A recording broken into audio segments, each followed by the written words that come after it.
მე ესე იგი შეგახსენებთ, რომ ჩვენ სამყაროს შექმნის შესახებ გვაქვს საუბრები, ეს იყო პირველი და მეორე თავი, რაც დავიკითხეთ. ეხლა არის მესამე თავი, ძალიან მნიშვნელოვანი ამბავია მოთხრობილი მესამე თავში და მე მინდა თქვენ რამდენიმე საკითხს, რამდენიმე მუხს ამ თავისას მე თვითონ გეტყვით, რომ ძალიან მნიშვნელოვანია და ყურადღება განსაკუთრებულად მიაქციოთ და სხვათა შორის სულ გქონდეთ თქვენს გულში და ფიქრში, იმიტომ რომ ეს არ არის რაღაცა წარსულში მომხდარი ამბავი. ბიბლიას როდესაც კითხულობ, ბიბლია რატომ არის მარადიული ღირებულებების? იმიტომ რომ ეს ამბები, რაც აქ არის მოთხრობილი, ჩვენ ცხოვრებაში ძალიან ხშირ შემთხვევაში მეორდება და ღმერთი ყოველთვის პასუხს გაძლევს. ჩვენ ვკითხულობთ ამას, რომ რა არის ღვთისმება და როგორი არის ღვთისმება. ვისაც აინტერესებს ღვთისმება, ბიბლიას უნდა მოусმინოს, იმიტომ რომ ბიბლია არის გაცხადებული ღვთისმება. ღმერთის ხმის მოსმენა თუ გინდა, ბიბლია უნდა წაიკითხო და სწორედ აქედან გაიგებ ღმერთის ხმას. სხვაგვარად ეს შეუძლებელია. ამიტომაც ღმერთის ხმა არის ის, რასაც ახლა ჩვენ ვკითხულობთ და ღვთისმების გაცხადება არის, რასაც ჩვენ ვკითხულობთ და ნახავთ ასევე, რომ ჩვენ ახლა მესამე თავში ადამიანის ცოდვით დაცემის შესახებ უნდა ვილაპარაკოთ და როგორ ხდება ეს ამბავი, ცოდვით დაცემა როგორ მოხდა, რა ისტორია იყო, ეს ისტორია სწორედ მესამე თავშია მოთხრობილი. 24 მუხლი არის, 24 მუხლად არის მესამე თავი დაყოფილი და დავიწყოთ ვკითხულობთ პირველ მუხლს. გველი ყველაზე ცბიერი იყო ველურ ცხოველთა შორის, რომლებიც უფალმა გააჩინა. უთხრა გველმა დედაკაცს, მართლა გითხრათ ღმერთმა ბაღის არც ერთი ხისნაყოფი არ შეჭამეთ. რას ნიშნავს, რომ გველი ყველაზე ცბიერი იყო? პირდაპირ თარგმანში ესე არ არის გადმოტანილი, ებრაულ ენაში სიტყვა ცბიერის ნაცვლად გამოყენებულია ყველაზე გონიერი. გონიერებაში თქვენ გველზე შეგახსენებთ ახალ აღთქმაშიც არის, რომ გველის გონიერების შესახებ იყავით გონიერი როგორც გველნი მაცხოვარი ბრძანებს და უმანკონი როგორც ტრედნი. რა არის იცით გველის გონიერება? გველის გონიერება გამოიხატება იმაში, რომ არ ვიცი თუ მე გქონია შეხება მასთან, როგორ იცავს გველი თავის თავს. როდესაც მას რაიმე საფრთხე ემუქრება, ტანზე რა ესე იგი დარტყმებს მიიღებს, ამას არ ანიჭებს. დიდ მნიშვნელობას თავარია თავი გადაერჩინოს, იმიტომ რომ თავი არის მისთვის ყველაფერი. და ამიტომ ხშირად ცდილობს რომ თავი დამალოს და ნუ ტანზე რაღაცა რეგრესის ის აქვს, შეუძლია რომ აღიდგინოს რეგრესის კი არა პროგრესის ის აქვს, საშუალება რომ მისი სხეული სიამოწყობილი რომ მე აღდგება თუ გამართლა არ გაწყვეტა კაცმა შუაში და რაღაცა შინელება არ გაუკეთა, რაღაცნაირად შეუხორცდება იჭრილობები და თავი თუ დაუზიანდა, თავის აღდგენა აღარ ხდება. ამიტომაც მისი გონიერება სწორედ ამაშია, მაცხოვარი ამას როდესაც ბრძანებს, ამას გულისხმობს, სწორედ რომ თავს უნდა უფრთხილდებოდეს ადამიანი და კაცისთვის თავი ვინ არის? რა თქმა უნდა იესო ქრისტე. აქედან გამომდინარე ამ გონიერებაზე არის ლაპარაკი, რომ ამას უნდა გაუფრთხილდეს, რომ ამ ქრისტესთან კავშირი არ დაკარგოს და არ დაზიანდეს მისი ურთიერთობა ქრისტესთან. ამიტომ ეს ახალ აღთქმაში ეს გონიერება ამასთან არის შედარებული, მაგრამ ეს რომ ქართულად ცბიერებაში ითარგმნა, ცბიერებაში ციც არის გამოხატული, რომ აი ეშმაკის ცბიერებაზეა ლაპარაკი ამ შემთხვევაში და არა გველის. რადგანაც გველს მაშინ ცბიერება არანაირად არ სჭირდებოდა, უბრალოდ გველის სახით ეშმაკმა ისარგებლა და ეს რითი ჩანს? რაშია გამოხატული ამ შემთხვევაში გველის ცბიერება? თუ გინახავთ ის ნადავლს როგორ ჩუმად ეპარება თავისი რაღაცა ისეთი მოძრაობით, რომ ეს მოძრაობაც კი ამაზრზე ამას თუ ეხლა ცხოველთა სამყაროს დააკვირდება ადამიანი და ამ გველის ნადირობას ნახავს, ძალიან საშინელია და ისე უჩუმრად ეპარება და აყენებს მე ისეთ ერთ დარტყმას, რომ თავისი შხამით მოაკვდინოს, ესე იგი თავისი მსხვერპლი და მე უკვე მისია თავალია რომ მიაღწევს იქამდე ერთი დარტყმით უკვე კლავს. სწორედ ამ მდგომარეობაზეა ლაპარაკი, რომ მიდის ესე იგი უთხრა გველმა დედაკაცს. მაგრამ აქ ნახეთ საქმე რაში არის.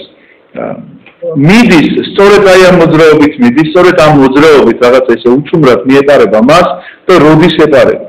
როდესაც ის ადამიანის გარეშეა. იმიტომ რომ ადამი არ ჩანს სადმე რომ იყოს. ეს რა თქმა უნდა ადამიანის დანაშაულიც არის, იმიტომ რომ მას არ უნდა დაეტოვებინა ევა და ევას დანაშაულიც არის, იმიტომ რომ მას ადამიანის გარეშე არაფერი უნდა გადაეწყვიტა. ის ადამიანის შემწედ შეიქმნა. შესაბამისად, მან უნდა კითხოს ადამიანს, რომ რაღაცას ვინმე თუ სთავაზობს, ეს მისაღებია თუ არ არის მისაღები. ამიტომაც აქ ამ დანაშაულებებზე ჩვენ ცოტა ქვემოთ კიდევ ვილაპარაკებთ, მაგრამ თქვენ რომ წარმოდგენა გქონდეთ, მოკლედ მიდის ამ მოძრაობით, აი ამ ესე იგი ცბიერი მოძრაობით შეიძლება ასე ითქვას, რომ მიაყენოს სასიკვდილო დარტყმა. ეუბნება ნახეთ როგორ შეკითხვას უსვავს. მართლა გითხრათ ღმერთმა, ბაღის არც ერთი ხის ნაყოფი არ შეჭამოთ. ეს გახლავთ პროვოკაციული შეკითხვა. რომელ პროვოკაციასაც არ უნდა უპასუხოს ადამიანმა. აი რატო ვთქვი რომ მარტო მაშინ მომხდარი ამბავი კი არ არის. დღევანდელ დღეს როგორ უნდა იცხოვროს სწორედ ამის შესახებ არის ლაპარაკი. იმიტომ რომ აი ესეთ პროვოკაციულ შეკითხვებს არავითარ შემთხვევაში არ უნდა უპასუხო, იმიტომ რომ ბოროტისგან არის ეს პროვოკაცია. როგორც კი გამოგიწევს შენ სალაპარაკოდ კითხვა დასვა ისეთი, რომელზეც პასუხის გარჩემაც კი არ ღირს, რადგანაც ღმერთმა თქვა, ყველა ხის ნაყოფი უნდა მიირთვათ გარდა ერთი ხისა. ეს კითხვა სვავს პირიქით. და ამ დროს ადამიანს უჩნდება ღმერთის დაცვის სურვილი. რომელი დასაცავი ღმერთია შენი? თავის თავს ვერ დაიცავს კაცო ღმერთი. ამიტომ როგორც კი იწყებ შენ ღმერთის დაცვას, ვარდები იმ მდგომარეობაში, რა მდგომარეობაში ჩავარდა ევა. და ნახავ ჩვენ რა მდგომარეობაში ჩავარდა, იმიტომ რომ პროვოკაციულია შეკითხვა, არ უნდა დაცეს პასუხი. მიუღო დედაკაცმა გველს, რაც კი ბაღშია, ყველა ხის ნაყოფი გვეჭმევა. ოღონდ შუაგულ ბაღში რომ ხე დგას, იმის ნაყოფს ნუ შეჭამთ, გითხრა ღმერთმა, არ გაეკაროთ თორემ მოკვდებით. აი ეს დანაშაული თით რა არის. მართლა ასე უთხრა ღმერთმა. შუაგულ ბაღში რომ ხე დგას, იმის ნაყოფს ნუ შეჭამთ, ეს უთხრა. არ გაეკაროთ, სადმე წავიკითხეთ? არ წავიკითხავს. ამიტომ ესეთი ცრუ ასკეტიკა, სწორედ ისეთი დანაშაულია ფანატიზმამდე მიმყვანი ადამიანისა, ცრუ რაღაცა საეკლესიო მოძღვრება, რომელიც თითქოს უფრო მეტ სიმკაცრეს მოითხოვს და რაღაც აი რაც გაქვს მოცემულობა შენ ქრისტიანული მოვალეობა რაც გაქვს და მოცემულობა გაქვს ამის მაგივრად თუ კიდე რაღაცა ზედმეტ ტვირთებს იძებ თავზე ეს იცოდეთ რომ კარგად არასდროს არ დამთავრდება. ამიტომაც როდესაც ჩვენთან ადამიანები მოდიან და იწყებენ საუბარს რომ მამაო გარდა იმისა რომ დილის და საღამოს ლოცვები საუბნები სახარება კიდე რა წავიკითხო იცით რა ჯობია რომ ცოტა იკითხოთ და ყოველთვის იკითხოთ ვიდრე ერთბაშად წაიკითხოთ ყველაფერს და მე აღარ მოგინდეთ ამისი კითხვა. ეს აი საოცარი იგავია ეს ერთწინააღმდეგიანი ძალიან მომწონს რომ თაფლი იპოვე ძალიან კარგია მაგრამ იმდენი უნდა ჭამო უკან არ წამოგანთხიოსო. სწორედ ამასთან მიმართებაშია ნათქვამი რომ ლოცვა ისეთია როდესაც არ იცის ადამიანი უცებ გაიგებს ამის რაღაცა ფას მოუნდება ეს ლოცვა წაიკითხავს ყველაფერს და მე უცბად რაღაცა თითქოს აქამდეა გამოსულ და აღარ აღძელებს ამ ლოცვას. აქაც ნახეთ რაზეა ლაპარაკი, როდესაც რაღაცა განსაკუთრებულ სიმკაცრეს იწყებს ადამიანი და განსაკუთრებულ ასკეტიზმს იწყებს, რაღაცა მობეზრებაში ვარდება, იმიტომ რომ საფრთხო მადლი თუ არ ძლიერდება ის შეუძლებელია რაიმე ასკეტიზმი იტვირთოს ადამიანმა თვითონ საკუთარი თავის ძალებით და საკუთარი თავით რაიმე შეძლოს.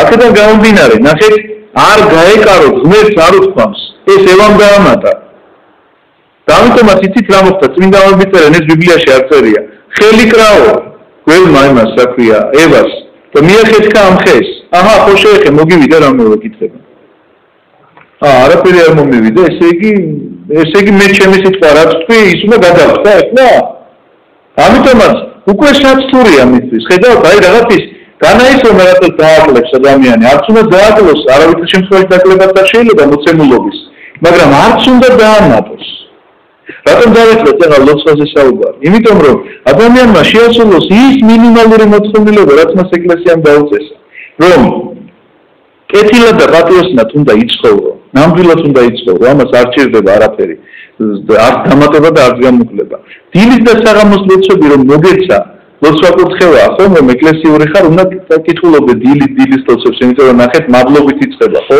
მე რა ყველა ლოცვა დასაწყისი ლოცვის იწყება მაგრამ პირველი რა არის დილის ლოცვაში ძილისაგან აღდგომილი მადლობ შენ წმინდაო სამებაო და ასე შემდგომ მადლობით იწყება რაღაცა სიხარულით იწყება რომ გათენდა კიდე ერთი ახალი დღე ისევე როგორც საღამოს ლოცვაშიც მადლობას ვუხდი გავნილი დღისათვის და ევედრები რომ მშვიდობით გაგატარებინოს და კვლავ აღადგინოს ღმერთმა ამ ძილისაგან ასე რომ ვიტალი მოგზავნე ასე რომ ეს გახლავთ ის უმცირესი მოცემულობა რითიც უნდა დაიწყოს ადამიანს რითიც უნდა გააგრძელოს თავის ცხოვრება მაგრამ ამის გარდა რო იტყვის რომ აი ის თუ არ წაიკითხე დანაშაული, ის თუ არ უთქვამს ბატონო ესეთი არავის და დაანებეთ ასეთი რაღაც ზედმეტი ტვირთის დადებას ნუ დაიწყებთ თქვენს თავზე. ზედმეტ ჯვარს მოიტვირთავ და იმაზე მძიმეს ვიდრე ღმერთმა მოხდა თქვენ თვითონ ნუ ეძებთ ამას, თორე დაეცემით ამ ჯვრის სიმძიმისგან, რადგანაც შენ ამბობ რომ ზიდავ, იქ ავტომატურად ღმერთს ეუბნები რომ შენ ამჭირდები უშენოთაც ზიდავ. როდესაც შენ ამას ამბობ რომ მე ეს ჯვარი კი არა, ეს ჯვარი მირჩევნია, გონია რომ ზიდავ. და გონია, ეს გონია იცი რაც ნიშნავს, რომ ღმერთისთვის უარია რომ ამას მე თვითონ მივხედავ. და სწორედ ეს არის ადამიანის სოდლის დაცემა. სწორედ ეს არის გახსოვთ მე ვილაპარაკე იმაზე რომ რა იყო ხე ცნობადისა, კეთილისა და ბოროტისა. აქ მართლა ნაყოფის ჭამაზე კი არ იყო, იმაში რომ ხატავ კათოლიკურ სამყაროში ძალიან გავრცელებულია ეს, რომ ვაშლს მოწყვეტის და ვაშლი არის მოკბეჭილი და თითქოს ვაშლი შეჭამეს და აქ რაღაცა მართლა ნაყოფის ჭამაზე კი არ იყო ლაპარაკი. აქ ლაპარაკია იმაზე, რომ მათ მიითვისეს საფრთხო თვისება. რა იყო საფრთხო თვისება? ღმერთის თვისება იყო, რომ მან ზუსტად იცის რა არის სიკეთე და რა არის ბოროტება. თვითონ არის აბსოლუტური სიკეთე. აქედან გამომდინარე მან იცის რაც არის სიკეთე. და მისი საწინააღმდეგო რაც არის ის ბოროტება. შესაბამისად, როდესაც ღმერთის საზღვრავს და შენ ეთანხმები, ღმერთზე გაქვს მინდობილი ეს ყველაფერი. რომ ღმერთო, შენ მითხარი რა არის სიკეთე და მე ამას ვეთანხმები. შენ მითხარი რა არის ბოროტება და მე ამას ვეთანხმები. განა შენი არჩევანი არა გაქვს. მაგრამ ეთანხმები, იმიტომ რომ ის შენზე ბრძენია და ის უფრო მეტად უკეთესად ხედავს. თორე არჩევანს კი არ გართმევს ამით ღმერთი. როგორც კი შენ ამბობ რომ ღმერთი რა შემჭირდება, კაცო მე თვითონ გადავწყვეტ ახლა რა არის სიკეთე და რა არის ბოროტება. ეს იყო ამ ხის ნაყოფის გასინჯო, მეტი არაფერი. მათ მიითვისეს, ღმერთმა უთხრა არ შეჭამოთ, ცუდია და ამათმა თქვეს რომ არა კაცო ჩვენც თუ გადავწყვეტ ცუდია თუ კარგი. აი ეს არის პრობლემა, მეტი არაფერი. აქედან გამომდინარე, ნახეთ, პირველი პრობლემა, რომ არ შეჭამოთ, დამატებულია სიტყვა არ გაეკაროთ. უბრალოდ პირველი პრობლემა ის არის რომ მარტოა ეგა. მეორე პრობლემა ის არის რომ მის უკვე შეცდომაში შედის პროვოკაციაზე იწყებს პასუხის გაცემას. არ შეიძლება პროვოკაციას გაეცეს პასუხი. მაგრამ აქ კიდევ ერთი პრობლემა ჩნდება. ეხლა შეიძლება კი გაგეცინოთ, მაგრამ შეიძლება ითქვას, რომ ევა პირველი ფემინისტი ქალია, რომელმაც რაღაცა დაიწყო ესეთი მოძრაობა, რომ რატომ უნდა ვკითხო ადამიანს, მე თვითონ გადავწყვეტ. ეს პირველი ფემინისტური მოძრაობაა მოკლედ ბიბლიაში, ასე რომ ეს არ გეგონოთ 21 საუკუნის პრობლემა და მე-20-ი კიდე. ნახეთ რას ამბობს, არ გაეკარო თუ რომ მოკვდებით. უთხრა გველმა დედაკაცს, არ მოკვდებით. ესეთი ტექსტები ხშირად არის ბიბლიაში. რატომ უთხრა არ მოკვდებით? იმიტომ რომ მე რაც გითხარით, ხელი კრა და ამ ხეს შეეყო ესა. ევა და უთხრა, ხო არ მოკვდი. ესეთი მომენტი გახლავთ იოანეს სახარებაში, გახსოვთ?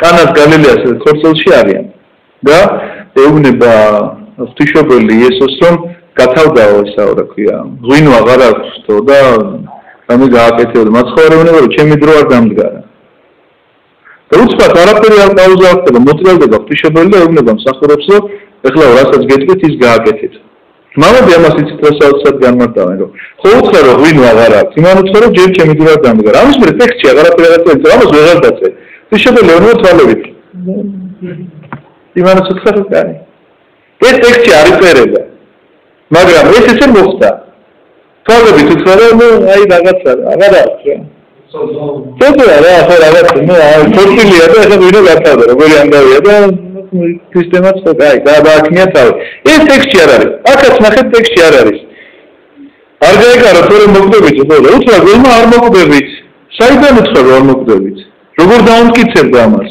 რა ხელი? მიახეთ ხალხს, ევა მოკიდა ხელი და მოგაზნა არ მოკვდა. მაგრამ ნახეთ, რას ეუბნება კიდევ, რახან ერთი წამოიღო პროვოკაციაზე, უკაცრავად ამ გამოთქმისთვის, მაგრამ ეს ანკესი გადაყლაპა პროვოკაციისა, ეხლა უფრო მეც უბედავს უკვე. მაგრამ იცის ღმერთმა, რომ როგორც კი შეჭამთ, თვალი აგეხილება და შეიქმნებით ღმერთივით კეთილისა და ბოროტის შემცნობელნიო. ესე იგი, ესეთ ამ პროვოკაციაში ხანდახან ძალიან ისეთი ბრინყულ რაღაცას გვეუბნებიან და ამაზე თავს უქმნებით და ვეთანხმებით ხოლმე. ჩვენ ნახავთ, რომ როგორია დაცემული ადამიანის მდგომარეობა ხანდახან აი შავზე რომ ამბობს თეთრია და თეთრზე შავი. ესე იგი, გამოდის რომ ღმერთი, რომელიც არის შემქმნელი და შემოქმედი ყველაფრისა, თავისი შექმნილისა ეშინია? და თუ ეშინია ეს ხე რატო დაურგო, რატო არ გაუკეთა მაშინ რაღაცა ისეთი შემოზღუდვა, რატო არ გაუკეთა რომ ვერ მიწვდებოდა მას ადამი და ევა. ამისი რომ შინებოდა ღმერთს, აქ ეუბნება რომ იცის ღმერთმა როგორც შეჭამ თვალი აგიხეთ. ანუ ღმერთს ეშინია ამათი თვალის სახელის? ამისი კი არ ეშინია ღმერთს. ღმერთს უნდა რომ ადამიანს უყვარდეს ღმერთი თავისი შემოქმედი. და სწორედ ამიტომაც არის ეს ხე და ამიტომაც აქვს ადამიანს ესეთი თავისუფლება. ამიტომაც არის ესეთი მოცემულობა. აგერ არის ხე, მაგრამ არ ჩამოეს ცუდია. აი ყველა დანარჩენი კარგია და მირჩივრად გაგიხარდება და რამდენიც გაგიხარდება. მაგრამ ამას არ უნდა შეეყო, იმიტომ რომ ეს ცუდია. მაგრამ შენ თუ მე გიყვარვარ მიჯერებ, თუ არ გიყვარვარ და არ მიგაჩნია ჩემი სიტყვა, მაშინ შენ თვითონ ვებულობ გადაწყვეტილებას. ამ თავისუფლებას არ გართმევს შენ ღმერთი. მაგრამ არც იმის უფლებას არ მოგცემს, საქვია, ღმერთს ეშინოდეს ადამიანისა და რაღაცა ეხლა რაც სისულელესაც აქ ამ შემთხვევაში ბოროტება ამბობს. მაგრამ ნახეთ მაინც საცტური როგორ შემოდის. როცა დაინახა დედაკაცმა, პირველი რა არის, რომ კარგი იყო საჭმელად, ანუ გარეგნობებით კარგი იყო. ის ხე, რომ თვალწამტაცი და საამური სანახავი იყო. მოწყვიტა ნაყოფი და შეჭამა. ესე იგი, პირველი არის კარგი სანახავად, მეორე არის თვალწამტაცი, მოწყვიტა და შეჭამა. იმიტომ რომ ყველაფერს ადამიანს რაც მოსწონს, იმას სინჯავს. ხომ მართლა ასეა? ყველაფერს ჩვენ სინჯავთ, რაც მოგწონს რაღაცა. სხვადასხვანაირია ეს გასინჯვის სახე. რაღაცა შეიძლება ყნოსვითი სინჯებოდეს და რაღაცა კვებით შეიძლება ისინჯებოდეს და რაღაცა კიდე სხვა რაღაცა ცუდი უფრო რაღაცეებით, მაგრამ შეხებით და ასე შემდგომ. მაგრამ ყველაფერს ასე სინჯავს. მაგრამ რაც საზარელია მისთვის იმას ხო არ სინჯავს. სინჯავს იმას, რაც მისთვის სასურველია და რაც მისთვის თვალწამტაცია. ამიტომაც ეს არის პირველი თავშეუყარებლობის ცოდვა, შეიძლება ითქვას ნაყროვანების ცოდვა, როდესაც შენ რაღაცის ამოვსება გინდა და პირველ რიგში რა თქმა უნდა ურჩობისა, რომ არ ჯერა ის რაც გითხრეს და რამხნებაც მოგწეს. როცა დაინახა ხო და გითხარით და სანახავად მოწყვიტა ნაყოფი და შეჭამა. მისცა თავის კაცს და კაცმაც შეჭამა. აი ადამიანის კიდე მეორე დანაშაული, ერთი ის რომ მარტო ყავდა დატოვებული თავისი ევა, მეორე ის რომ მისცა და ამანაც ესე ბოჭოლასავით შეჭამა, ისე რომ არც უკითხავს. რატომ რისთვის ვინ მიიღო გადაწყვეტილება ვინ შემოგთავაზა რამ შემოგთავაზა ესე პირდაპირ დაუხნია თავი არა როგორ გეკადრებათ გამორიცხული ადამიანს ეს ამბავი არ ცოდნოდა იმიტომ რომ შეჭამა თუ არა ევამ მაშინ მუტაცია განიცადა შეჭამა აქ არ არის ნათქვამი მაგრამ ლაპარაკია იმაზე რომ ევამ არა მარტო ადამიანს აჭამა არამედ ცხოველთა სამყაროსაც აჭამა ეს ხის ნაყოფი და მუტაცია განიცადეს ცხოველებმა და ამის მერე ჩვენ ესე იგი ნოეს წყალდიდობამდე რაღაცა ცხოველების ნარჩენები რაც გვაქვს ეს ნარჩენები სწორედ ამ მუტაციის შედეგი არისო ასე ამბობენ ბიბლიის კვლევარები იმიტომ რომ ასეთი ცხოველები კაცი ჭამია ცხოველები და ერთმანეთს რო ჭამდნენ არ არსებობდა აქამდე და ამის შემდგომ გაჩნდა ეს ყოველივე მოკლედ სწორედ აი ამ ნაყოფის ჭამის შედეგად დაირღვა მთელი სამყაროს ესე იგი პრინციპი და იცით სულ ერთი ის მახსენდება პატერიკი არის ერთი რომელსაც სულ ვიხსენებ ხოლმე მსგავს შემთხვევებში ერთ ბერს რომელსაც სადღაცას გამოქვაბულში ცხოვრობს უდაბნოში ყავს ერთი ლომი შეეჩვია იქ ლომი ასეთი ცხოვრება ბევრი ალბათ გინახავთ რომ იქ უდაბნოში ლომები მოდიოდნენ და ამ ბერებთან ერთად ცხოვრობდნენ და რაღაცა ერთმანეთს არ ერჩოდნენ მოგეხსენებათ ეს ერთი ლომი ყავდა და ერთი ვირი ზოგადად ერთხელ რაღაცა ჩამოდიოდა ქალაქში მოკლედ რაღაცა თავის ხელსაქმეს თუ რაღაცას აკეთებდა და ყიდდა ამას და რაღაცა პროდუქტებს ალბათ იმარაგებდა იქ და მეცხოვრა წელიწადის განმავლობაში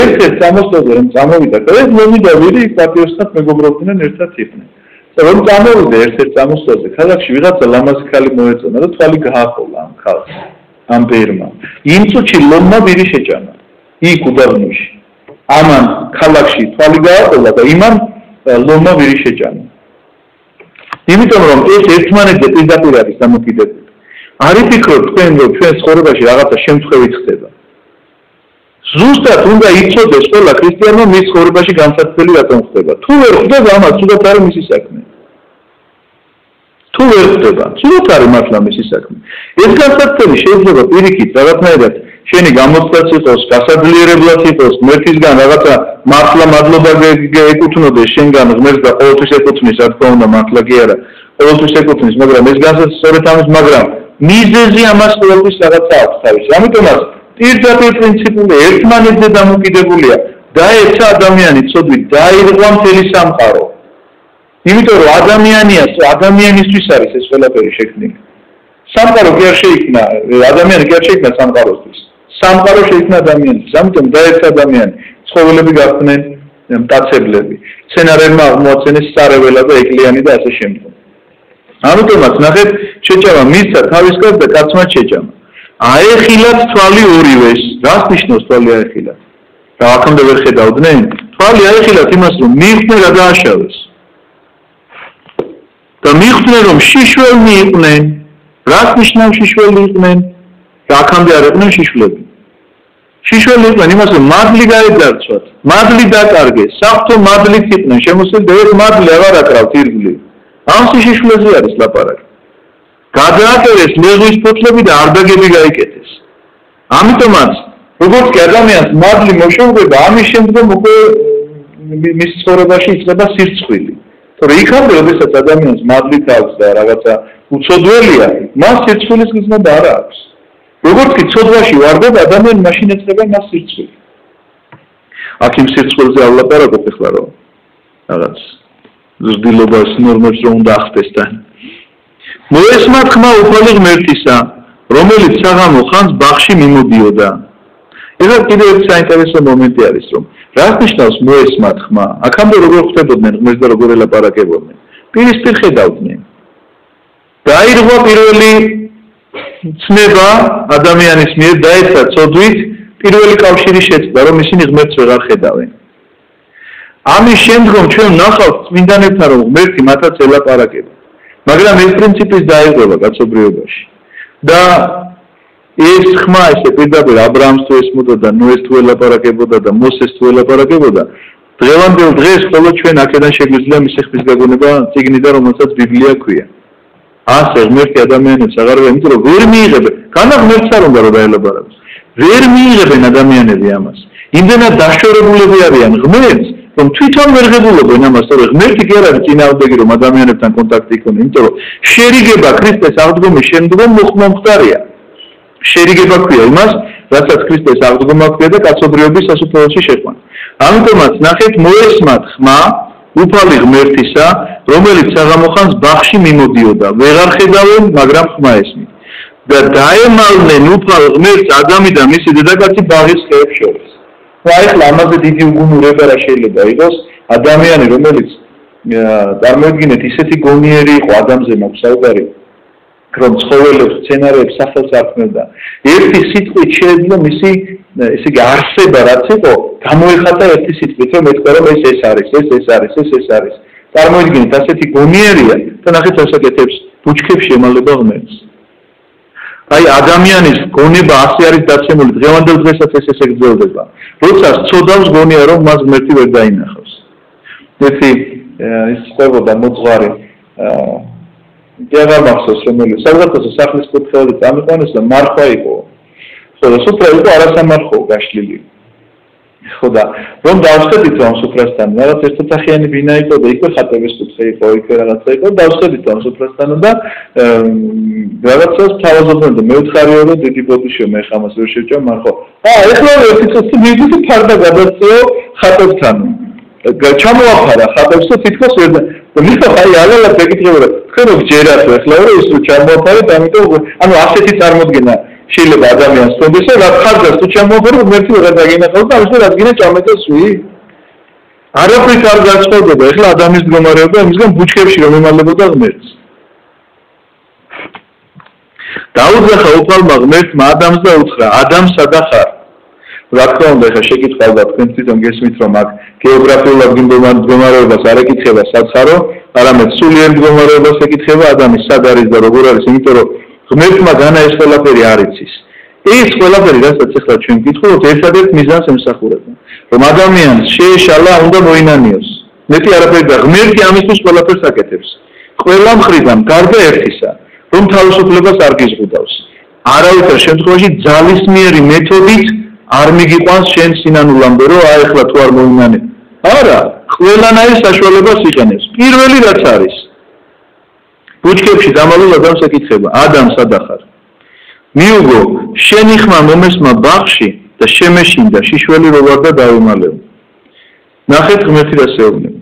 უთხრა ვინ გითხრა შიშველი რომ ხარ იმ ხის ნაყოფი ხომ არ გიჭამია მე რომ აგიგრძალე ანუ პირდაპირ ეუბნება იმას რაც ადამიანმა უნდა თქვას დიახ იმ ხის ნაყოფი შევჭამე აი ესეთი ცოდვა ჩავედინე ვაპატიეთ აი ეს რომ მეთქვა ადამიანს კაცობრიობის ცხოვრება აბსოლუტურად სხვა ისტორიით წარიმართებოდა ეს ისტორია არ გვექნებოდა ჩვენ რა ისტორიასაც დღეს გავდივართ მაგრამ ეს არ მოხდა მოგეხსენებათ და ვართ იმ რეალობაში რომელშიც ვართ რაც არ მომხდარა ზოგადად იმაზე მართლმადიდებლობა არ მსჯელობს უბრალოდ როდესაც ლაპარაკობენ აი ჯვარზე რო არ გაეკრათ ქრისტე რა მოხდებოდა არ მსჯელობს იმაზე მართლმადიდებლობა მაგრამ მე გეტყვით რაც მოხდებოდა იქნებოდა ის რასაც ჩვენ მეორედ მოსვლას ვეძახით დამთავრდებოდა სამყაროს აღსასრული იქნებოდა მეტი სხვა კი არაფერი ოღონდ ვერც ერთი წარმართის სასუფეველში ვერ შევიდოდა შევიდნენ მარტო ებრაელები იმიტომ რომ სწორი რწმენა ჰქონდათ მარტო ებრაელებს მეტი არავის ებრაელები იყვნენ მარტო ის რომლებიც ერთგმერთიანობით იყვნენ ისა რა ქვია თაყვანისმცემელი ერთი ღმერთისა დანარჩენი ზოგი კერპსთან მზე თვარეს ვარდა ხმოს და ასე შემდეგ და გველს და რა ვიცი თავის შვილებს უკლავდნენ რაღაცა კერპებს და აი ასე ცხოვრობდა კაცობრიობა მაგრამ დაეცნენ ებრაელები ქრისტე ჯვარსაცვეს და მიიღეს წარმართებმა ქრისტე ამიტომაც გაიხსნა მათთვის სასופველის გარეთ თორემ ესე რომ ყოფილიყო თუმცა კიდევ ერთხელ ვიმეორებ არ მსჯელობს მართლმადიდებლობა იმაზე რაც არ მომხდარა ამიტომ რაც მოხდა იმაზე ვიმსჯელებს უთხრა ვინ გითხრა შიშველი რომ ხარ იმ ხის ნაყოფი ხომ არ გიჭამია მე რომ აგიგრძალე ანუ ამაზე მეტი რა უნდა გითხრას ერთი სიტყვა საჭირო კი შევსთი შევჭამე რა ვიცი რომელი სიტყვითაც გინდა თუ მინდა მარტო დაეთანხმე მეტი არაფერი კი შევჭამე უთხარიდან მაგას ეუბნება უთხრა ადამიანმა შენ რომ დედაკაცი მომიყვანეო მან მომცა იმ ხის ნაყოფი და მეც შევჭამე გახსოვთ მეორე თავში როგორ დავიკითხეთ ადამი რას ეუბნება ჩემო სიცოცხლე და ჩემო სიხარულო და ჩემო სიყვარულო თანამედროვე მამაკაცები როგორ ელაპარაკებიან თავის ძოლებს უშენო თავა მე როგორ გავძლებ მე და შენ ერთნი ვარ ჩვენ ხო ერთნი ვარ ჩემო საყვარელო და მე ხო შენთვის ვარ ასე თქვა ზუსტად ადამიანმა რო დაინახა ესა ძვალი ძვალთა ჩემთაგანი ხორცი ხორცთა ჩემთაგანი ამას ეთოდო წოლ რამეთო ქმრის სამისგან გამოვიდა რას ნიშნავს ქმრის სამისგან მე და შენ ერთნი ვართ ეუბნება აბსოლუტურად ჩვენ შორის განსხვავება არ არისო აქ ნახე რას ამბობს შენ რომ დედაკაცი მომიყვანეო გეგონება ღმერთმა იმიტომ მოიყვანა რომ ადამიანს თუნებულიყო ანუ ღმერთს აბრალებს სინამდვილეში ევას კი არ აბრალებს ღმერთს აბრალებს ამ ამბავს შენ რომ დედაკაცი მომიყვანე მან მომცა იმ ხის ნაყოფი და მეც შევჭამე აი ამის შემდგომ სამწუხაროდ დიალოგი წყდება ადამიანთან იმიტომ რომ სინანულის ნაკამალი არ გააჩნია მას იმის მაგივრად რო ეთქვა რომ კი შევჭამე არა შენ ხარ დამნაშავე ამიტომაც უნდა იცოდეთ ყოველთვის ვამბობ ხოლმე როდესაც ამ თემაზე მიწევს ლაპარაკი ახსარება როგორ უნდა თქვა ზოგადად ქრისტიანებმა უნდა იცოდეთ რომ ჩხუბი რომ მოგივიდათ მეზობლებთან მეზობლის ბრალი რო არის ეს კი არ უნდა მოყვეთ ახსარებაში იმის უნდა თქვათ რომ მეზობელთან ჩხუბი მოგივიდათ ან შეუძლებელია არ ეჭუბო ჩემს სიდეს ესე იგი ის სიდედრია ესეთიო შეუძლებელი არ ეჭუბო არ არის ეს არ არის ახსარება თქვენ თუ ამბის მოყოლა გინდათ ან რაღაცა ეს ფასაკითხია კი ბატონო აჯექითე შეიძლება არ იყოს სასიამოვნო მოსასმენი ხანდახან ბევრი ამბავი რაღაცა უძულისთვის მაგრამ ჩვენი მოვალეობაა ეს და იძულებაც არის ხანდახან რომ ზიხარ და უსმენ ადამიანს იმიტომ რომ რაღაცნაირად გადატვირთულია ემოციებით და ამისა და მოძღვრის შეიძლება მოვალეობა დაждდეს და მოусმინოს მაგრამ ახსარება და თავის მართლება ერთმანეთში არ უნდა ახსარება თავის მართლებაში არ უნდა გადაგივიდეთ არავითარ შემთხვევაში იმიტომ რომ როგორც კი იწყებ რაღაცა საფუძვლების ძიებას რატომ ჩაიდინე ცოდვა მაშინვე ამ მდგომარეობაში გადადიხარ ვიღაცას ადანაშაულებ და ირიბად ღმერთს ადანაშაულებ აუცილებლად იმიტომ რომ ასეთი სიდიდრი გამოგიგზავნა რომ ეჭუბები ასეთი ცოლი შეხვდა რომელიც გაბასე ასეთი მეზობელი რომელმაც ჩვენს მანქანას ლობიო გადმოაქცია ზევიდან და ასე შენ არ აქვს მნიშვნელობა ვინა მწვან მართალი კი არა შენ რომ რაღაცა გაქვს თქვა ჩადენილი ამაზე უნდა ილაპარაკო და არა იმის მიზეზზე რატომ ჩაიდინე როგორც კი დაიწყებ ამ მიზეზის კვლევას აი ნახეთ როგორ ეუბნება შენ რომ დედაკაცი მომიყვანე მან მომცა და მეც შევჭამე ანუ იმან გადმომასხა ზევიდან წყალი და მეც მიჩხუბე ვიღაცა მოვიდა და მითხრა თქვა მეზობელს ერო ეჩხუბა მე რომ თქვა იქ იმან ესე რაღაცა თქვა მე ამაზე ესე ვუპასუხე არ უნდა თქვა ის პირველ საწყისი მიზეზი შენ და თქო რომ შენ და გააკეთე რომ შეაგინე იმან შემაგინა მე შევაგინე რა განსხვავებაა თქვენ შორის თუ იმანა შენ შეაგინე ის თუ უძდები შენ უძდები ყოფილიყო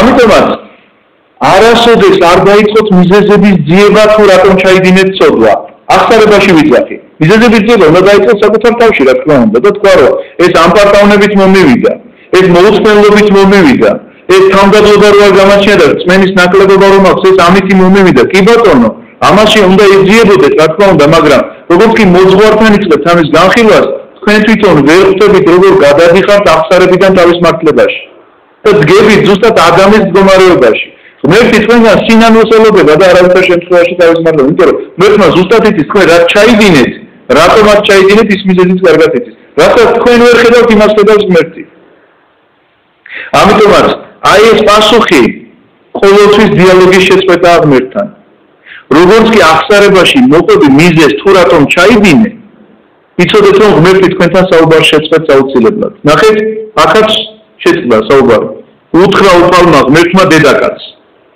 ადამიანთან დაამთავრა ლაპარაკი იმიტომ რომ ამაზე მეტი მინიშნება როგორ უნდა მიცი ადამიანს ეუბნება ის ხის ნაყოფი ხო არ ჭამე მე რო აგიგრძალე და ეს ეუბნება მე კი არა იმან შენ ყველა დამნაშავეა მის გარდა ამიტომ დაანება თავი რადგანაც აღარ გამოვა ამისგან რატომ ეხლა იქნებ ევა მოინანიოს და თუ დედაკაცი მოინანიებს იქნება მამაკაცმაც მიბაძოს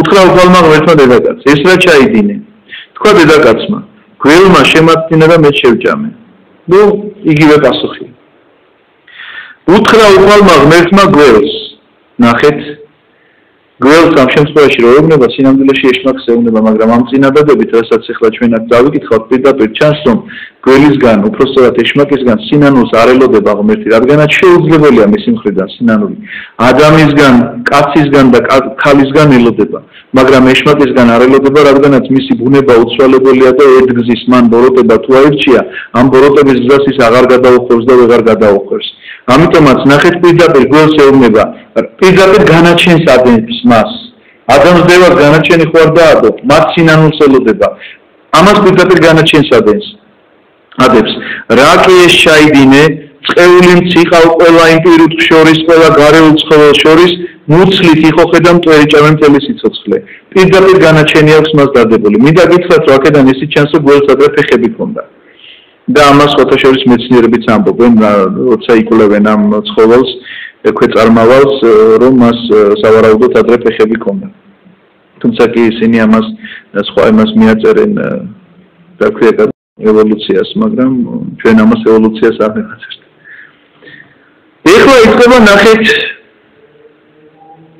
ძალიან საინტერესო ტექსტი ჩვენ წავიკითხავთ და აი ნახოთ თითეული სიტყვა შეიძლება დიდ ჩაფიქრებას მოითხოვდეს არ ვიცი როგორ მოვახერხებთ ჩვენ ყველაფრის განხილვას მაგრამ რასაც მოვახერხებთ ვფიქრობ რომ საინტერესო იქნება ისე ეშმაკს მიმართავს გველს ამ შემთხვევაში მისი სახით ტრობას ჩამოვაგდებ შენსა და დედაკაცს შორის შენს თესლსა და დედაკაცის თესლს შორის ის თავს გიჭეჭყავდეს შენ კი ქუსს უგესლავდე ეს წინადადება მესამე თავის მე-15 მუხლი მინდა გითხრათ რომ არის სახარება სახარება რას ნიშნავს სახარება არის ტექსტი რაღაცა სასიხარულო ტექსტი შეიძლება ითქვას რომელიც ერთმა ადამიანმა მეორეს უნდა ახაროს ან ღმერთმა კაცს უნდა ახაროს ან კაცმა კაცს ან ანგელოზმა არა აქვს მნიშვნელობა რა სახარებაზე აქვს ლაპარაკი შენს თესლსა და დედაკაცის თესლს შორისო ის თავს გიჭეჭყავდე შენ კი ქუსს უგესლავდე რას ნიშნავს ეს სიტყვები ეს იმას ნიშნავს რომ დედაკაცის თესლისაგან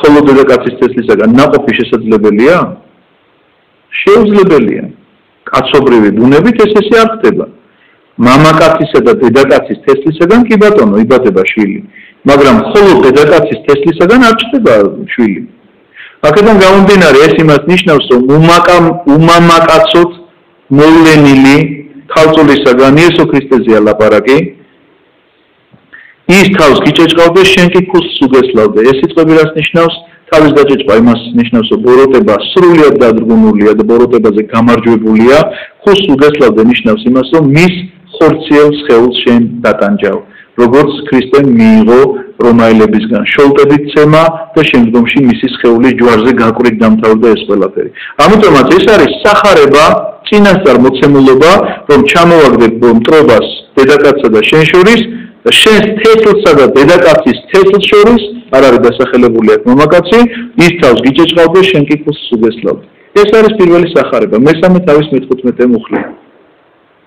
მე ამას ისე ვაკონკრეტებ ხოლმე, ყოველთვის ვიმეორებ და იქნებ გაითვალისწინოთ მაინც, რომ უნდა წაიკითხოთ ხოლმე სახლში და თქვენ თვითონაც მე თქვენ თვითონ რო კითხულობთ, უფრო სხვანაირად გესმით და უყურებთ ამ ყველაფერს.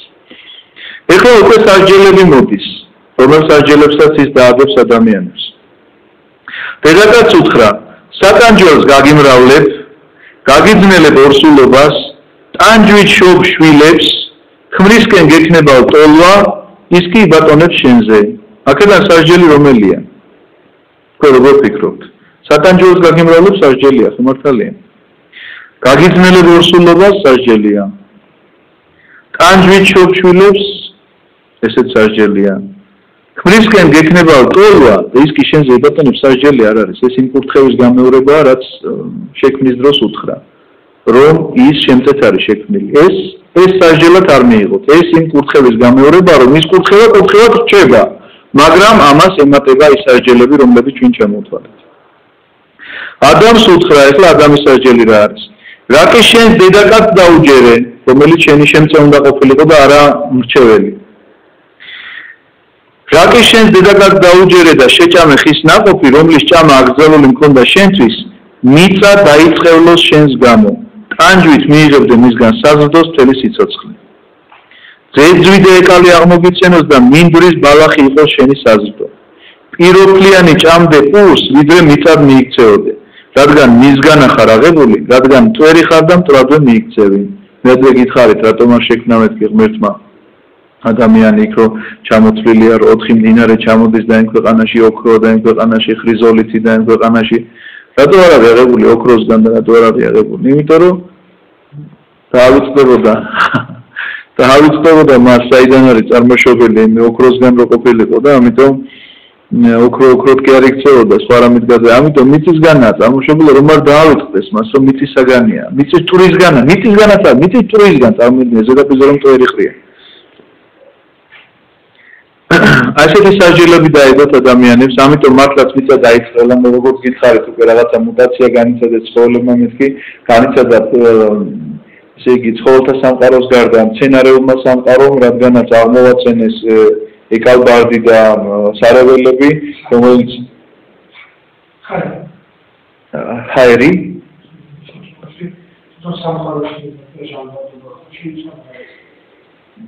მაგი არ ვიცი მართალი გითხრათ, შეიცვალა თუ არა ჰაერი, მაგრამ კლიმატი ვთქვათ.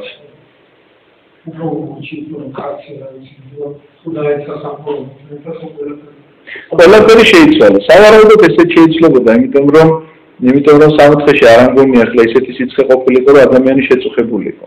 რომ ისინი მათ არ ქონდათ ეს ნებულება, რომ რაღაცაში წუხდებოდნენ და რაღაცაში ესე იგი ხო ან ზედმეტი სიცხით, ან ზედმეტი სიცივით და სავარაუდოდ ალბათ ესეც შეიცვალა. თუმცა კი შეიძლება წელიწადის 4 დრო იყო და ყველაფერი ლამაზად და კარგად და მშვენივრად მიდიოდა, მაგრამ ადამიანს არ აწუხებდა არანაირად და უკვე შეაწუხებდა ალბათ ის გარემოება, გარემოებაც უკვე მას სამოთხის გარეთ აღმოაჩნდა.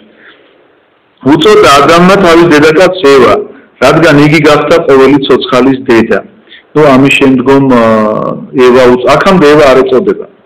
აქამდე მხოლოდ დედაკაცი ეწოდება. მამაკაცი და დედაკაცი, იმიტომ რომ ერთნი არიან, თითქოს უბრალოდ სხვადასხვა სქესისანი რახან არის, მაგრამ ერთმთლიანობად იგულისხმებიან მამა, დედა, მამაკაცი, დედაკაცი და ამის შემდგომ უკვე ეწოდება, რადგან იგი გახდა ყოველი ცოცხალის დედა და ამ სიცოცხლე აქაც ამაზე არის თითქოს ხაზგასმული, რომ რადგანაც ევამ გაასინჯა ეს ნაყოფი ყველაფერს ადამიდან დაწყებული ყველა ცხოველსაც და ყველაფერს თითქოს ახალი სიცოცხლე შთაბერა ყველაფერს და ამიტომ ყველა ცოცხალის დედა ეწოდა. თუმცა კი ამის გარდა მამები ამბობენ, რომ ყოველი ცოცხალის დედა ეწოდა, იმიტომ რომ მისგან არის წარმოშობილი მერე ყველა ადამიანი, რა თქმა უნდა, ადამიანისგან და ევასგან მოდიან. გაუკეთა უფალმა ადამს და მის დედაკაცს ტყავის სამოსელი და შემოსა. რას ნიშნავს ეს ტყავის სამოსელი? ამის შესახებ ჩვენ წინათარებში ორიოდე სიტყვი თქვით, მაგრამ ახლა გავიმეორებ. ეს იყო ადამიანი ადამზე და ევაზე არის ლაპარაკი, რომლებსაც აი ეს ტყავი არ ქონდათ, რომელიც ახლა ჩვენ გაგვაჩნია. ეს არის მას შემდგომ მიღებული რაც ადამიანი ცოდვით დაეცა. იქამდე სინათლის შესამოსელი ჰქონდათ. ეს არის სინათლე, რომელიც საფრთხო მადლია, უხილავი, ჩვენი თვალისთვის ამ შემთხვევაში უხილავი და აი ამ საფრთხო სინათლით შემოსილნი იყვნენ. ისინი, რომელიც დაკარგეს, ოდესაც თვალი აეხილათ, რომ დაინახეს ერთმანეთის სიშიშვლეო, სწორედ ამაზეა ლაპარაკი, რომ მათ დაინახეს აი ამ სინათლის გარეშე ერთმანეთი და აბსოლუტურად იცით როგორ არის, რომ ადამიანი როგორი ლამაზიც არ უნდა იყოს, რაღაცნაირად, როდესაც ის შიშველი რჩება, ცუდი შესახედია რა. ან ადამიანი, რომელიც სულის გარეშე რჩება. აი როგორი რაღაცა თითქოს გაშიშვდაო რაღაცა და გარდაცვლილთან ამ წუთში თუ თქვა ეკონტაქტებოდი მას და არაფერი პრობლემა არ ქონდა და ყველა ღმერთმა დიდხანსაც რო გარდაიცვლება ადამიანი რაღაცა უცბად იმის გარეშეა სულის გარეშე როა და მარტო ხორცი რო რჩება თითქოს რაღაცნაირად ხო ისეთი სხვანაირი გრძნობა გეუფლება ხო მართალი ხო და აი ესეთი მდგომარეობა არის რომ წარმოიდგინეთ ახლა ამ სინათლით შემოსილი იყვნენ და უცბად განეძარცვათ ეს სინათლე და ამიტომ ღმერთმა შემოსა აი ამ კანით რომელიც ყავზეც არის ლაპარაკი თუმცა კი აქვე უნდა ითქვას კიდევ ერთი რამ რომ აქ რომელ ყავზე არის ლაპარაკი ვიცით რომ ღმერთმა პირველად აქ ასწავლა მათ ესე იგი მსხვერპლშეწირვა რომელ მსხვერპლშეწირვაზეა ლაპარაკი ძველი აღთქმის ეკლესია ყოველთვის სისხლიან მსხვერპლშეწირვას აღასრულებდა რას გულისხმობდა სისხლიანი მსხვერპლშეწირვა როდესაც ადამიანი რაღაცა ცოდვას ჩაიძენდა უნდა მოსულიყო მღვდელთან ეღიარებინა უნდა თავისი ცოდვა ხდებოდა მისი წყალში განბანვა და გაწმენდა ცხოველი უნდა მოეყვანა რომელსაც მის თვალწინ დაკლავდნენ გამოჭრიდნენ ხელს და დაღვრიდნენ სისხლს ეს ამას რა მნიშვნელობა ჰქონდა იცით რომ ადამიანმა იცოდა რომ როგორც კი შეცოდავდა ის უნდა მომკვდარიყო და თითქოს მის ნაცვლად ხდებოდა სხვა ვინმე ანუ აი ცოდვის გამო მე ჩავიდინე ცოდვა და იმას კლავდნენ რა თქმა უნდა ღმერთი ესეთ სამართალს არ განაჩენს ახლა რომ შენ როცოდა ჩაიდინე იმას ახლა ცხოს არ მოკითხავს მაგრამ შენ როგორც ადამიანს უნდა გაგიჩნდეს ამისი განცდა რომ რამდენჯერაც შენ შეცოდა იმდენი აგერ რაღაცა ჩვენი ერლამაზბეგი დაკლავენ შენ თვალწინ აზე ხელს გამოჭრიან და გამოღაბრავენ უნდა გაგიჩნდეს ამისი შეცოდების გრძნობა რომ რაიმე აღარ ჩაიდინო ცოდვა თუნდაც იმიტომ რომ ასე დანაშაულო ცხოველები არ დაიხოცონ შევთვალწინ და დახოცონ იმის გულისთვის რომ შენ ცოდავ რომ რაღაცა იკმაყოფილებ შენს მოთხოვნილებებს მაგას ამბობ იქ როგორ იყო იცი რომ ძალიან ბევრი განსხვავებული ტრადიციები იყო შემდეგ წიგნებში აწერილი გააჩნია რისთვის იყო არ იყო სრულად დასაწველი მთლიანად უნდა დამწვარი იყო რომ რაღაცა ნაწილები უნდა დამწვარიყო რაღაცა უნდა მოხარშულიყო და სამღვდელოებას უნდა ეჭამა და გაენაწილებინა ასე რომ იყო რაღაცა განტოვებისა რომელიც უნდა გაეშვათ ესე ცოცხლად საერთოდ ხელი არ უნდა შეეხოთ მაგრამ თავარი არის რომ აი აქ გაუკეთა უკრავ მაგრამ მის და ტყავის სამოსელი ამ თავზე არის ლაპარაკი ერთი მამები ხო სხვადასხვანაირად ხშირად განმარტავენ სხვადასხვა კუთხით, სხვადასხვანაირად იმიტომ კი არა რომ ასთა სხვადასხვაობა. ერთი აზრი არის ის რომ ეს ამ ყავზეა ლაპარაკი, მეორე რა თქმა უნდა იმაზე რომ პირველი არ გაჩნდა სწორედ აი ამ მსხვერპლშეწირვის ტრადიცია, რომ შეცოდების გამო უნდა მოხდარიყო ესე იგი ადამიანისთვის რაღაცა მსხვერპლი.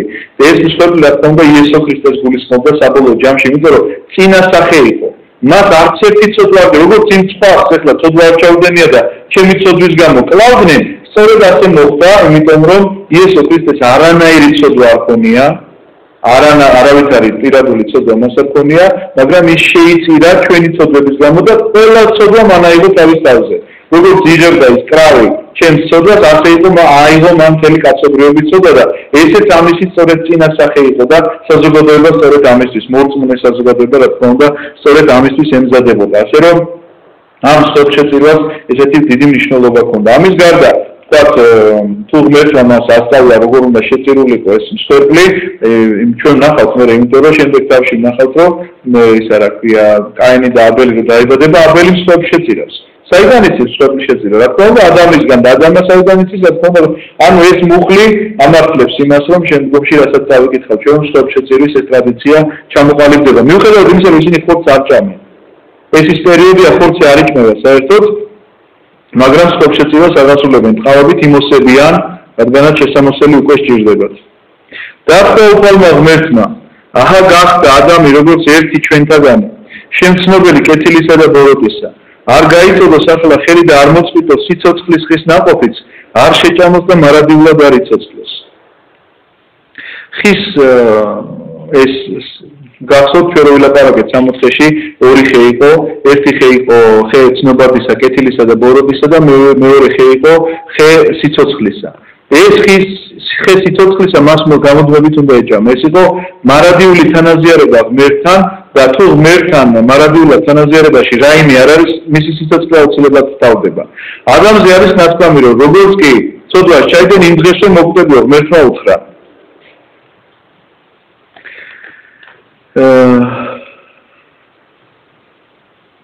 ნახეთ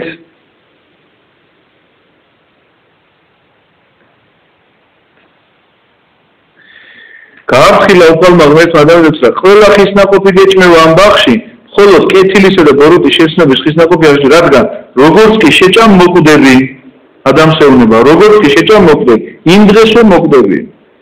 იმ დღესვე მოკვდები რას ნიშნავს ახლა? ადამიანმა 930 წელიწადი იცხოვრა. 930 წელიწადი როგორ იცხოვრა იმ დღეს? სულიერად მე მინდა გითხრათ, რომ იმ დღესვე მოკვდა. რადგანაც როგორც კი შეჭამა, ნახეთ რა დაემართა, გაიქცა და ბუჩქებში დაემალა ღმერთს. ახლა ამას სიცოცხლე ქვია, მე გეკითხებით. ეს არის სულიერად მკვდარი ადამიანი, რომელიც ღმერთს ბუჩქებში ემალება.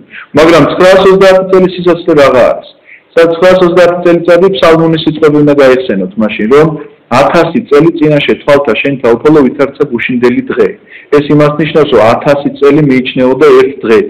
ამიტომაც მას 70 წელიწადი დააკლდა, ანუ იმ დღესვე მოკვდა ფაქტიურად შეიძლება ითქვას, იმ დღესვე მოკვდა, იმ 1000 წელში მოკვდა 70 წლის გამოკლებით.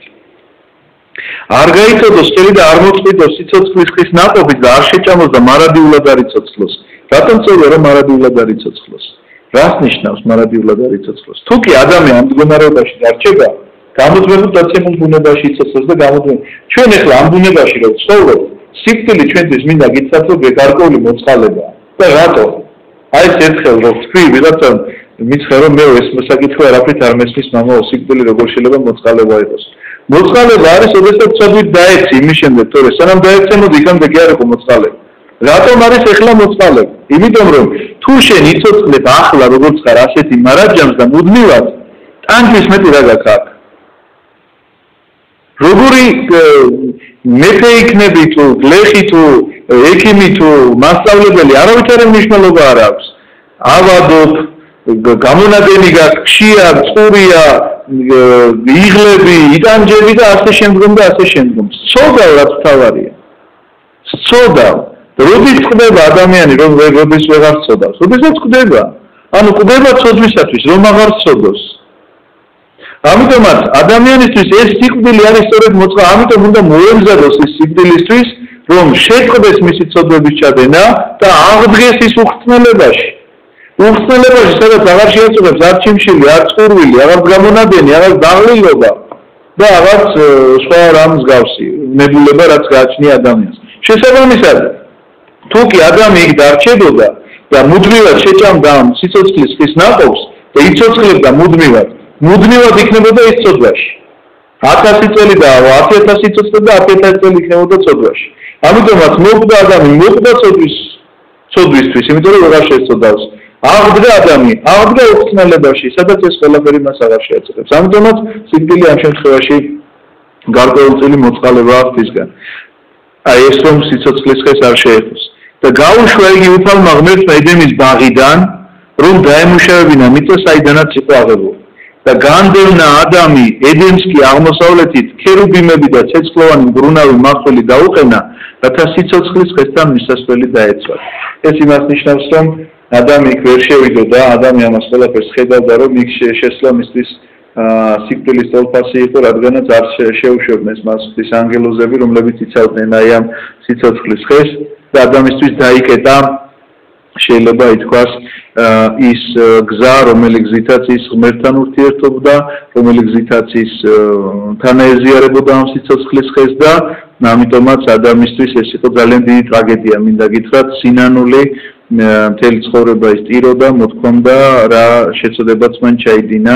ამიტომაც ჩვენ მესამე თავი ხა დავამთავრეთ, შემდგომში რო გადავალთ მეოთხე თავში, თავზე თუ ღმერთმა მოგცა ამის საშუალება, რომ ვიმსჯელოთ კიდევ წმინდა წიგნის შესახებ, ნახავთ იქ როგორ გაგრძელდა შემდგომში უკვე ამ ორი ადამიანის, პირველი ადამიანის კაცობრიობის მამამთავრების, ესე იგი ადამისა და ევას ცხოვრება. შეკითხვები თუ გაქვთ, მოგისმენთ, თუ არა და დაგემშვიდობებით.